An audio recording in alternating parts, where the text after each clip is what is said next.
Hello and welcome back to Let's Play Alundra. It's time to play Build Your Own Puzzle Solution. Remember in the last room, or I should say in the previous episode, we ran to the room to the south, which had a design similar to this on the floor and 4 levers, and as you can imagine we have to basically jump into each of these 4 teleporters and get a hint in each of these rooms to tell us how those 4 levers are supposed to be positioned.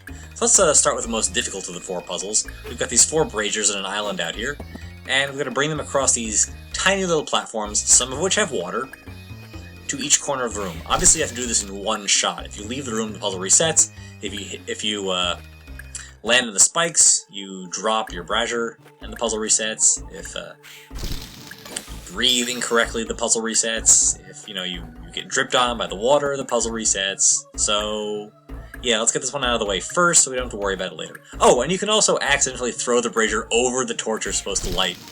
Therefore, again, having to restart the entire thing. So yeah, this puzzle sucks. Let's get it out of the way now. Let's get this. You'll notice at the end there I get really tentative just because I'm so worried about having to start the whole thing all over again. Even with the use of save states, it's just that aggravating and time-consuming, all things considered. Yeah, okay, now I don't care anymore. Now we can go ahead and hit the spikes all we want. Gaze of the pious ones, gaze upwards. The eyes of the pious ones gaze upward in reverence. Wonderful, that means that lever is probably supposed to be positioned upwards. I think that's actually how it starts. What a waste of time. In fact, I don't believe we actually have to solve any of these puzzles to progress. I mean, we're really just getting hints from each of them. So I mean, I could just go out to the south, arrange the levers in the correct position, and move on with my life, but, I love pain, apparently. I wouldn't be playing this game if I wasn't into, dealing with some sadistic puzzles, so I guess we'll just have to deal with what the game gives us. In this particular room, there are only 3 torches, and there are only 3 braziers, and there are 4 torches, so you have to be a little bit creative. You basically have to get to that switch over there, which means you have to be really careful with which briar patches you burn down with which torches. So that's 2, so now we can go back up to the top floor, and pick up that top torch and bring it down here to the middle, and burn down the last briar patch blocking the stairs so we can hit the switch. It's kind of clever, I think, all things considered. It requires you to think a little bit outside the box by comparison to most of the puzzles in this dungeon so far. Hitting the switch drops 4 torches onto the unlit torches immediately. Yeah, I believe that was a down. I wasn't really paying attention to the clue. I mean, realistically, I'm reading them all to get them on camera, but I have the solution written down in front of me. So it doesn't really matter. Anyway, that's 2 down, so let's take care of the 3rd one. Somewhere here there's a music skip where I accidentally... This is another one of those rooms where it's very easy to accidentally be still pushing up and wander onto the same teleport. This is the brief music skip where I sort of recorrected my direction as a result of that. So I guess watch out for that. Anyway, here we want to kill the 2 corpse generators just to keep those crickets from hitting us while we're carrying a torch. Just makes things a little bit easier so we don't have to worry about resetting the puzzle. So let's get the first one, navigate over to the second one. We barely need this platform, it's just there basically to allow us to take out the 2 corpse generators, which is nice, but I guess a little disjointed from a design standpoint. Again, now that we've done that, the hardest part of this particular puzzle is not accidentally overshooting the torch you're trying to light with one of the braziers. It's 1, 2... over here, and then 1 all the way up at the top. Take the long way around, I guess. Take the scenic route. Thankfully, you can't throw, at least as far as I can see, you can't accidentally throw the brazier into the movable platform, which would be pretty obnoxious if it was actually possible. We lucked out there, I guess. 3rd clue, modest one gazes downward. Alright, that was the down one. I forget if there are 2 down ones or not. Tells a little story, I guess.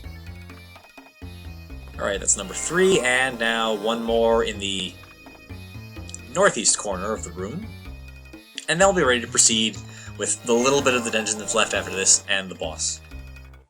Hello, Fraps Counter. Alright, another obnoxious puzzle. It's, again, not particularly obvious that this will happen, but if you wait too long, some water will drop from the ceiling and immediately break all 4 of the torches. So that's annoying. It's a lot like the ancient temple puzzle where the barrel stopped dropping after a while, and the Lizardman statue puzzle where the statue stop pulsing. Basically, if you don't immediately solve that particular puzzle. I don't really know what the deal is. I don't know what the purpose is of giving you an arbitrary time limit on a dexterity puzzle like this one. It's just to an absolute waste. I mean, it's not like you're gonna take a long time lining up your shots, or that it matters if you don't. Really, the only hard one to hit is the bottom one, because you can't get back up to the top easily. If you fall off after you've thrown the first three, the torch itself. Finger of accusation points to the left. Alright, that solves that, or it gives us our fourth clue, so let's, yeah, you can see the dripping water over there. Let's head back to the center, and south, back to the room with the 4 levers. Come on, any minute now. Don't have all day. Thank you. Alright, here we are. And now I'm also a little light on health, so let's go back and pick up that strength elixir just to make sure that we're at maximum health, because we're pretty close to the boss fight. And there, at the very minimum, there is going to be a lot of combat between now and then, so no harm in picking up the item while we're here. Just that's a Wonder Essence, I don't really want to waste that one. That one I actually want to go back and pick up much later if I really need one. It's by far the most expensive item in the game. Obviously, the elixirs and the strength elixirs and the magic elixirs we know now are trivial to buy. Of course, now that I've maxed out my health, walk right into a briar patch. I am freaking brilliant. Alright, 4 switches. That one's left, that one's down, the modest one, that one I believe is up, rising, and that one is to the right. Alright, so let's ride this moving platform up. Yeah, it just fell from like right above our heads, so that was pretty aggravating. Wait for this one to come back down. Yeah, there we go. Or we can just save state. Oops, forgot that. That's a pretty weird thing to catch on camera. Alright, anyway, and ride this one all the way to the top. The other doors are basically just in case you accidentally fall off one of the platforms, lets you get back up to the top. So here, this platform will fall immediately as soon as you step on it.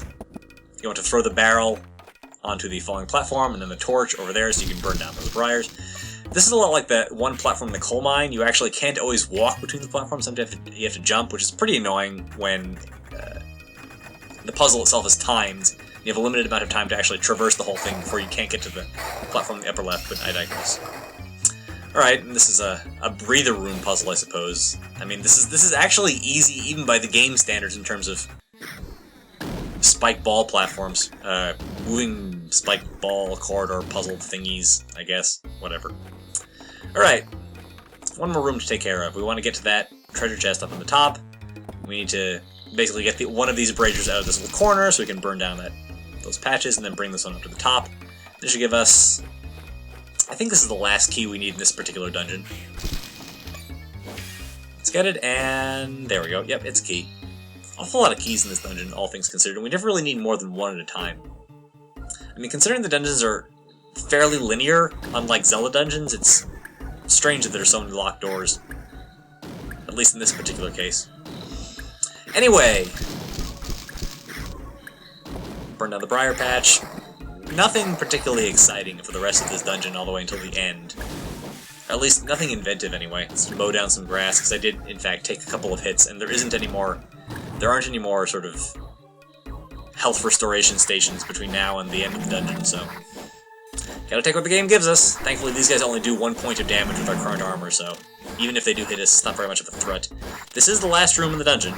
You have to kill these guys to get some torches. The game gives you 4 torches, you only need 1. All we want to do is burn down those patches and drop down. Yeah, of course, I took 1 more point of damage. But it was worth it because we got a health refill. Drop down here, and we are in the boss chamber.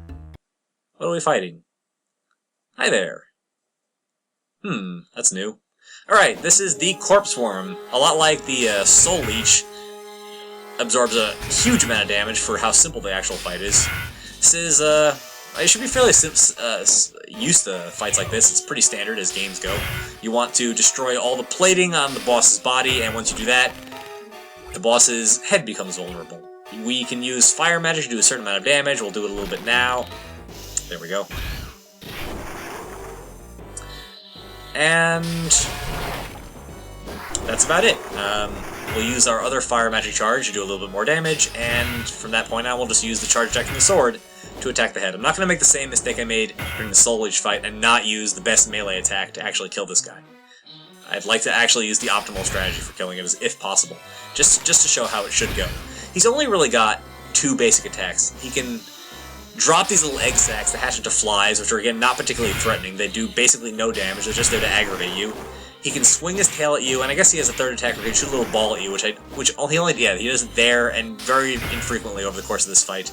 Not really sure why. I guess because we do a pretty good job of managing him, keeping him under control, getting rid of his plates, his armor plates, and hitting his head, forcing him to regenerate his armor plating pretty often, so we don't actually. So he doesn't actually attack very much, just because he's too busy healing himself. Otherwise, he's not particularly aggressive. He doesn't move very fast, and he stops all the time. Yeah, there's the ball again. Again, since it's only that and the boss, and the arena is pretty large, the ball itself is not particularly threatening at all. Okay, so from that head-on strike there, we can see that he does 3 points of damage, which is, again, something we can afford to take quite a bit of, considering, well, the bees only do about 1 point of damage, and the remainder of his attacks we barely even see. Here's the tail swipe. He is invulnerable when he's doing the tail swipe, which is annoying, but, you know, something that we'll just deal with. I mean, it's not like it's hard to hit him when he's not doing it. Down to 10 points of life here, but after a certain point, get a little bit more conservative with actually trying to hit the guy's head, and we're never really in any real danger of dying in this fight. It's just really long, like the Soul Leech. I mean, the Soul Leech had 180 HP, which means he took 180 hits from the bow, assuming you were only using the bow to kill him. And even if you were spamming your magic, it only did about half his health. You had to make up the rest of the damage with charge attacks and bombs or whatever, what have you. This guy is at about the same in terms of overall health meter, but I think we're pretty close to finishing him off. Yeah, there we go. Now that I'm a little low on health, we're going to move to using the melee attack a little bit more often, just in case we can't afford to sort of let ourselves sit in position and wait for him to get close for a charge attack. Come on, one more piece of armor, there we go. Thank you! I do recall I only also adopted the strategy fairly close to the end of the fight. And yeah, when he actually stops to regenerate his armor plates, you have a really nice window to take 3 or 4 of them off again right then and there. So once you get into a rhythm, this fight gets ridiculously easy. I mean, again, you should be doing an awful lot of damage to this guy and forcing him to regenerate his armor plates before he really gets a chance to do anything or, you know, start any real attacks. You know, the tail swipe is stupidly easy to dodge. There we go. Told you we were pretty close to the end. I like the fight. It makes me feel good, you know? Nice, smooth, did a lot of damage to the guy, got into a nice rhythm near the end. And the sweet taste of victory. See? Corpse form, I told you. I knew the guy's name.